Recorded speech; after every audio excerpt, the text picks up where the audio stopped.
नमस्कार, मी नागेश शरणागत आज पुन्हा आपल्या भेटीला आलोय। असं विषय आगळा वेगळा आहे आणि कुणीही पूर्ण व्हिडिओ पाहिल्याशिवाय या व्हिडिओला स्किप करू नये, कारण का समजणे गरजेचं आहे। आणि म्हणून पुन्हा एकदा मी नागेश शरणागत आपल्या समोर एक आगळा वेगळा विषय घेऊन आलोय, जो काळाची गरज आहे। आणि हा जो विषय आहे हा काही विशेष असा विषय नाही आणि असा मोठा नाही आणि खूप छोटा पण नाही, पण काळाच्या गरजेनुसार आहे। तर आज आपण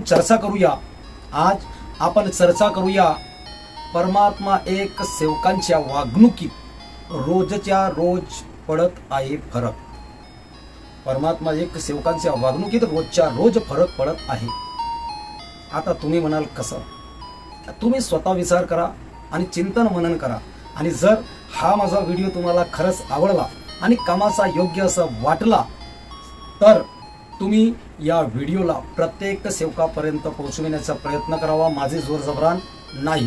तुम्हाला माझं बोलणं पडते, माझं विचार पडते तर या व्हिडिओला अवश्य फॉरवर्ड करा, शेअर करा आणि आपल्या प्रत्येक जवळच्या माणसाजवळ याला पाठवण्याचा प्रयत्न करा। आणि लाईक कमेंट करायला विसरू नका। खूप कंजूसी होतोय। एक व्हिडिओ 10 20 30 40 हजार लोक पाहतात, 30,000वरील लोक पाहतात, पण या व्हिडिओला पूर्ण न बघता अर्ध्यामध्येच कुणी सोडून जातोय। तर अर्ध्यामध्ये सोडून जाऊन तुम्हाला काय मिळणार? तर शिकायचं आहे, समजायचं आहे तर पूर्ण व्हिडिओ बघायचा आणि एक लाईक करायला काय पैसे थोडी लागतात, तर एक लाईक करायचं आणि नाही जमलं काही कमेंट तर नमस्कार तरी लिहायचं। तर चला आज आपण चर्चा करूया परमात्मा एक सेवकांच्या वागणुकीत रोजच्या रोज फरक पडत आहे। महान त्यागी बाबा जमदेवजींनी 1948 साली एका भगवंताची प्राप्ती केली आणि 1949 मध्ये मानव धर्माची स्थापना केली। आणि जेव्हा हळूहळू सेवक वाढू लागले तर त्या वाढत्या संख्येला पाहून बाबांनी हळूहळू तत्व शब्द नियमाची म्हणजे विनंती आणि प्रार्थनेची रचना केली। त्याच्यामध्ये काही नियम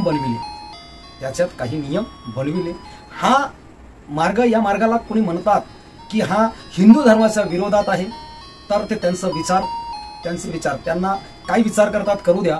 पण मी नेहमी म्हणत असतो आपण हिंदू धर्माचेच आहोत आणि आपण हिंदू संस्कृतीनुसार, सनातन संस्कृतीनुसार आपण पूजन करत आहोत, यात काही शंका नाही।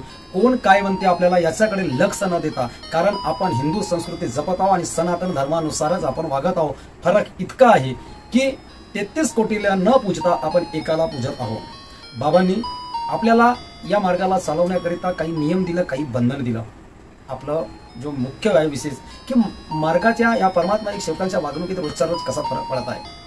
तर ज्यावेळेस मानते की बाबा जमदेवजींनी 48 ला एका भगवंताची प्राप्ती केली, 1948 ला एका भगवंताची प्राप्ती केली आणि 1949 ला मानव धर्माची स्थापना केली। आणि त्या काळापासून तर जसं जसं त्यांना योग्य वाटलं त्या पद्धतीने सुंदर असं या मानव धर्माच्या शिकवणीला सजवण्याचा प्रयत्न केलं आणि मानव मंदिर सजविण्याकरिता सेवकांना सांगितलं। आणि एक मानव मंदिर सुद्धा आम्हा सर्व सेवकांच्यासाठी नागपूर या ठिकाणी, वर्धमान नगर या ठिकाणी बनवून दिलं। आणि हा मानव मंदिर सजल्या पाहिजे, हा माणूस जागल्या पाहिजे, यासाठी बाबांनी चर्चा बैठक बनविली। आणि चर्चा बैठक सुरुवात केल्याच्या नंतर कालांतराने भजन तयार झाले। भजन असे तयार झाले त्या काळात की घडलेल्या सत्य अनुभवावर आणि शिकवणीवर भजन तयार झाले। बैठक अनुभवावर आणि शिकवणीवर बैठक चालत होती। बैठक भजन अनुभवावर शिकवणीवर चालत होते आणि भगवत कार्य जिथं कुठं असेल तर त्यावेळचा सेवक त्या भगवत कार्याला आणि त्या भजन कार्याला हजर राहत असे। बाबा 1996 ला सोडून गेले। मी बाबांना पाहिलं नाही आणि मी बाबांच्या हयातीतला मी सेवक नाही। मी 2004 ला मार्गात आलो, त्यावेळी सुद्धा 2004 ला मी ज्यावेळेस या मार्गात आलो त्यावेळी काय सेवकांची वागणूक होती, 2004च्या पूर्वी काय सेवकांची वागणूक होती। खरंच असं वाटायचं की माझा कुटुंब जरी माझ्या घरी नाही आला तरी चालेल, माझं कुटुंब जरी घरी नाही आला, माझ्या घरी कार्याला उभा नाही राहिला तरी चालेल, पण माझा सेवक जर उभा राहिला तर माझा कार्य सफल होईल असं प्रत्येक सेवकाला वाटत होता। कारण त्या 2004च्या काळात सेवकांमध्ये खरंच प्रेम होता, मर्यादा होती आणि सत्याची वागणूक सुद्धा होती। 2004 पर्यंत जेव्हा सेवक आमोर समोर आलं की नमस्कार जी म्हणायचा, सेवक अमोर समोर आलं की नमस्कार जी म्हणायचा. एखाद्या त्यागी सेवकाने, एखाद्या मान्यवर सेवकाने किंवा एखाद्या ज्येष्ठ सेवकाने म्हणजे गावातील प्रथम सेवकाने, मानवाईक मान्यवर सेवकाने जर काही बोललं तर सेवक त्याला पलटून जबाब देत नव्हता. सेवक सेवकाची हसी मजाक उडवत नव्हता, कुणी कुणाचे टांग खिचत नव्हता आणि प्रत्येक एकामेकाला सहाय्य करत होते. एखाद्याच्या घरी जर हवन कार्य असला किंवा एखाद्याच्या घरी मय्यत झाली, एखाद्याच्या घरी लग्न असेल तर त्यावेळी सेवक हा जाऊन स्वतः विचारायचा की काही गरज आहे का. हा होता 2004 पर्यंतचा सेवकांमध्ये प्रेम, मर्यादा आणि त्यावेळेस वागणूकही सत्याची होती. त्या काळात जरी कधी कुणी माणूस जसा 11 किलोमीटर किंवा दुसऱ्या गावात जरी घ्यायला गेलाय काही सामान आणि काही कमी रुपये पडले तर त्यावेळी त्या व्यक्तीला उधारी मिळायची. त्यांनी जर म्हटलं की मी बाबांचा सेवक आहे, परमात्मा एकचा सेवक आहे, मी तुम्हाला 2 दिवसात किंवा 10 दिवसात पैसे आणून देईन, तर त्या परमात्मा एक आणि बाबाच्या सेवक या नात्याने तो दुकानदार त्याला उधारी देत होता. हा होता 2004 पूर्वीचा काळ. 5-6 पर्यंत चालला, 7-8-9 पर्यंत सुद्धा हा थोडा थोडा थोडा थोडा चालला आणि 9च्या नंतर 8च्या नंतर आज अशी परिस्थिती आहे. 2005च्या नंतर पासून आज अशी परिस्थिती आहे सेवक बांधवांनो की आज सेवक सेवकाचा भरोसा करू शकत नाही. मार्गात जर एखादा दुखी कुटुंब आला, तो कुटुंब आला की नवीन नवीन मध्ये इतका नमस्कार घेते, इतका संस्कार जपते की खूपच जपतोय. आणि जसा जसा तो या मार्गात धीट होतो, एका महिन्याच्या ठीक 1 महिना सुंदर असा नमस्कार चमत्कार घेत राहतो. जिथं मिळाला तिथं नमस्कार घेतो, भगवत कार्यात उपस्थित राहण्याचा प्रयत्न करतो. पण जसा जसा 1 महिना, 2 महिना, 3 महिने, 4 महिने, 5 महिने, 6 महिने झाले की थोडासा धीट होतो. 7 महिने, 8 महिने, 12 महिने झाले की त्यापेक्षा जास्त धीट होतो. आणि जो व्यक्ती दिवसभरातून 4 वेळेस 5 वेळेस नमस्कार घेत होता, त्या व्यक्तीचा 1 वेळेस नमस्कार आणि कधी कधी तर असं होतोय की एकही वेळा नमस्कार घेत नाही. आणि मग त्याग झाला, त्याच्या घरी प्रतिमा आली की त्याला असा वाटतोय मला डिप्लोमा मिळाला आणि हवन कार्य झालं की माझी डिग्री झाली, मी आता बैठकीत गेलो तरी चालेल, नाही गेलो तरी माझा कोण काय करणार आहे. हवन कार्यात गेलो तरी चालेल, नाही गेलो तर माझा कोण काय करणार आहे. सेवक संमेलनामध्ये गेलो तरी चालेल आणि नाही गेलो तर माझा कोण काय करणार आहे. ही त्याच्यामध्ये धीटपणा येते. आणि काही जे माझ्यासारखे आहेत, काही जे माझ्यासारखे सेवक आहेत, मूर्ख सेवक, ज्ञानी सेवक, हे स्वतःला महान समजून बसतात आणि जास्तची अक्कल आली असा वाटतोय. आणि हे माझ्यासारखे मूर्ख लोक गावामध्ये एकमेका सेवकामध्ये फुटीलपणा करतात, एकमेकाच्या ठवाडगिरी करायला लागतात. हे आताचे सेवक आहेत. आता पूर्वीच्या सेवकामध्ये आणि आताच्या सेवकामध्ये इतका फरक आहे. मानव धर्माची शिकवण काय म्हणतोय?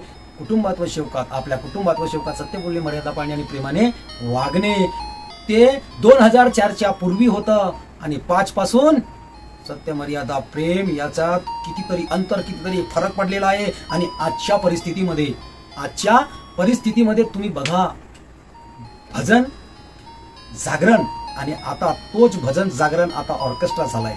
त्या भजनाच्या माध्यमातून त्या काळात आम्ही अनुभव शिकवण ऐकत होतो. कितीतरी सेवक रडत असायचे अनुभव ऐकून आणि त्या अनुभवातून कितीतरी सेवक शिकत असायचे. पण आता त्याच भजन जागरणला आता ऑर्केस्ट्रा बनवलंय आम्ही. सुरुवातीला आम्ही म्युझिकच्या तालावर झुमवलं आणि आज आम्ही हात पकडू सेवकांना नाचवतो. नाचना पडेगा, तुमको नाचना पडेगा म्हणतो आणि आम्ही नाचवतो. आणि आम्ही नाचवतो तर सोडा हो, आमचा सेवक बंधू सुद्धा त्या भजन गायकला, त्या जागरण गायकला म्हणतो नाचने वाले गाणे बजा, डिस्को वाले गाणे बजा. हा आमचा सेवक म्हणतो. किती फरक पडला. त्या काळातला सेवक अनुभव विचारायचा, अनुभव सांगा म्हणायचा, शिकवण सांगा म्हणायचा. आणि आताचा सेवक डिस्को करायला, डिस्कोचे गाणे वाजव म्हणतोय. नाचायला आल्या पाहिजे मजा. हा आताचा आहे आमचा सेवक. किती फरक पडला. त्या काळामध्ये दुकानदार जरा जोर पैसे नसले तर 10-12 किलोमीटरवर बाबा आणि परमात्मा एक सेवकच्या नावावर उधारी मिळत होती. पण आज तुम्ही गावात सेवकाच्याच दुकानात जा आणि त्या तुमचे जर तुमचा व्यवहार जर व्यवस्थित नसेल तर तुमच्या गावातल्या गावात तुमचा सेवक तुम्हाला भाऊ नाही, मी उधारी देत नाही. हे परिस्थिती आता निर्माण झाली. तर हे कुणामुळे झाली? आता आमच्या वागणुकीमुळे, आमच्या शिस्तमुळे, आमचा सत्य, मर्यादा, प्रेम विसरल्यामुळे. त्या काळामध्ये सेवकाच्या घरी मय्यत झाली तर सेवक राहत होता, लग्न असला कोणताही कार्यक्रम असला तर सेवक पाठीशी उभा राहत होता. असं वाटायचं त्या काळात की माझं कोणीतरी कुटुंब माझ्यासोबत आहे, आणि कुटुंब नाही आलं तरी माझा सेवक आला तर माझा कार्यक्रम होऊन जाईल असं वाटायचा. पण आता सेवक गायब असते. अहो मय्यत सोडा, लग्न सोडा, हे कार्यक्रम तर सोडा, हवन कार्याच्या वेळेसही आमचा सेवक गायब असते. काय करतील आता? वेळ नाही आहे सेवकांकडे, तितकी वेळ नाही आहे. चांगल्या गोष्टीसाठी वेळ नाही आहे. पान टपरीवर बसून राहतील पण हवन कार्याला जाणार नाही. पान टपरीवर बसून असतील पण भगवंत कार्याच्या चर्चा बैठकीला जाणार नाही. इकडे पिकनिकला जातील, पिकनिकला जाण्याची वेळ आहे, ठवाळगिरी करण्याची वेळ आहे, पण संमेलनमध्ये बसून मार्गदर्शन ऐकण्याची वेळ नाही. ही आताची परिस्थिती आहे. इतका फरक या मार्गाच्या सेवकमध्ये आलेला आहे. पहिले नमस्कारजी, आता नंतर नमस्कार, ना आता दुरून येते नमस्कार दुरूनच झालाय. इतका फरक आज परमात्मा एक सेवक याच्या वागणुकीमध्ये इतका फरक पडलाय. बोल भाषामध्ये सुद्धा फरक पडलेला आहे. तुम्ही चिंतन आणि मनन करा. शब्दामध्ये सुद्धा फरक पडलेला आहे, बोलण्यामध्ये फरक पडलेला आहे. पूर्वी मर्यादा होती, आज मर्यादा विसरली. तोंडामधून कितीतरी सेवकांच्या तोंडामधून सेवकाच्या प्रती किंवा आता काय बोलू तेही काही ढंग नाही राहिला असं. आणि यापेक्षा जास्त मार्गाचा जो सेवक आहे हा जर जास्त पुन्हा फरक जर पडला तर येणाऱ्या भविष्यात आमच्या लेकरांचं, आमच्या नातवांचं वागणूक कशी राहील हा विचार करा. आणि म्हणून ही आता योग्य वेळ आहे, जागण्याची वेळ आहे आणि तुम्हाला जागावंच लागेल.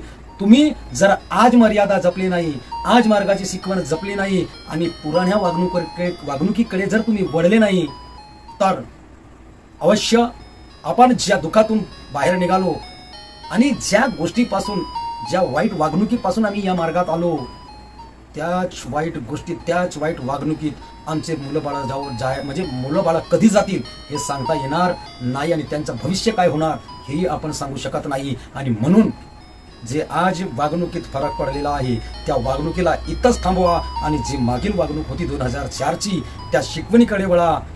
कारण की प्रपंच साधून आपल्याला परमार्थ करायचा आहे. आणि म्हणून सर्वांनो मी इथंच थांबतो. सर्वांना माझा नमस्कार.